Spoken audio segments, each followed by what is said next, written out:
10 பேர் ஒரு டீமா பிரிறாங்க, 2 பேர் ஒரு டீமா பிரிறாங்க. இந்த 10 பேர் என்ன சொன்னாங்கங்கறதை இப்ப வாசிச்சோம். 10 பேர் என்ன சொல்றாங்க? மெஜாரிட்டியா என்ன சொல்றாங்க? அந்த தேசம் குட்டிகளை பட்சிக்கிற தேசம். அங்க இருக்கிறவர்கள் ராட்சச பிறவிகள். அவர்கள் பார்வையிலே நாங்கள் வெட்டுக்கிளிகளை போல இருக்கிறோம். எங்கள் பார்வையிலையும் அப்படித்தான் இருக்கிறோம். அந்த ஜனங்கள் நம்மை பார்க்கிலும் பலவான்கள். அவர்கள் எப்படிப்பட்டவங்க? கானானியர் அங்க இருக்கிறவங்க மிகப்பெரிய ஆட்கள். அடுத்து என்ன சொல்றாங்க?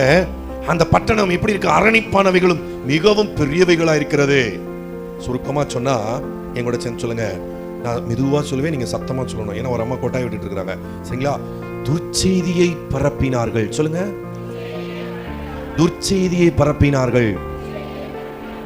இன்னைக்கு 2023லயும் மெஜாரிட்டி மெசேஜஸ் என்ன வருது தெரியுமா? துர்ச்செய்தி மெசேஜஸ். நீங்க டிவில பாக்குறதா இருக்கலாம், யூடியூப்ல பாக்குறதா இருக்கலாம். அந்த ஹெட்டிங்க எப்படி வைக்கிறாங்கன்னா, அது ஹெட்டிங்க துர்ச்செய்தி ஹெட்டிங் தான். அப்படின்னா டக்குன்னு உள்ள வருவாங்களாம். Negative heading. மெஜாரிட்டி என்ன சொல்றாங்கங்கறத நீங்க கேட்டீங்க அப்படின்னா கர்த்தருக்காக யாருமே எதுவுமே செய்ய முடியாது. Majority majority majority. நல்லா கவனிங்க. ஆண்டவர் மெஜாரிட்டியின் பலத்திலே இல்லை, நமக்கு பயந்து தமது கிருபைக்கு காத்திருக்கிறவர் மீது கர்த்தர் பிரியமாயிருக்கிறார். அவர் குதிரையின் பலத்திலே அவர் பிரியமாய் இல்லை, அவர் குதிரை வீரர்களின் பலத்திலே அவர் பிரியமாய் இல்லை. அவருக்கு பயந்து அவர் சமூகத்திலே காத்திருக்கிறவர் மீது அவர் பிரியமாயிருக்கிறார். ஹல்லேலூயா. சோ இவங்க என்ன சொல்றாங்கன்னா, வாக்குத்தத்தத்துக்கு எதிரானதை பேசுகிறாங்க. சரி, இந்த 2 பேர் என்ன சொன்னாங்க? வேணுமா வேண்டாமா? தூக்கம் பேச்சு இல்லையா? 2 பேர் என்னன்னு பார்த்துருவோம். 2 பேர் என்ன சொன்னாங்க பாருங்க. 29 இருங்க 30 வாசிங்க. அப்பொழுது காலேப் மோசேக்கு முன்பாக ஜனங்களை அமர்த்தி, நாம் உடனே போய் அதை சுதந்தரித்துக் கொள்வோம், நாம் அதை எளிதாய் ஜெயித்துக் கொள்ளலாம். சத்தமா கை தட்டுங்க இந்த 2 பேருக்கு. இப்போ இந்த மீட்டிங்லயுமே இந்த 10-2 இருக்கு.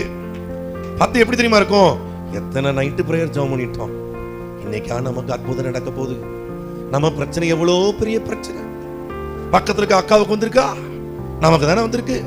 இந்த அக்கா கையை பிடிச்சு ஜெபம் பண்ண எப்படி நைட்டிங்ல நமக்கு நடக்கும்? நமக்கு இருக்கிற பிரச்சனை இருக்கு, அது பெரிய பிரச்சனை.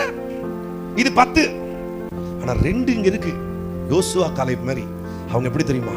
இந்த ராத்திரியிலே எளிதாக தேசத்தை சுதந்தரித்துக் கொள்வோம். இந்த ராத்திரியிலே எளிதாக அற்புதத்தை நாம் பெற்றுக்கொள்ள முடியும். அந்த 2 பேரை பார்த்து இந்த 10 பேர் என்ன செய்வாங்க? கொட்டாய் விடுவாங்க. ஆனா அந்த 2 பேர் அதுக்கு சலைச்சவங்க கிடையாது. அப்பாலே போ கொட்டாவியே. ஹல்லேலூயா.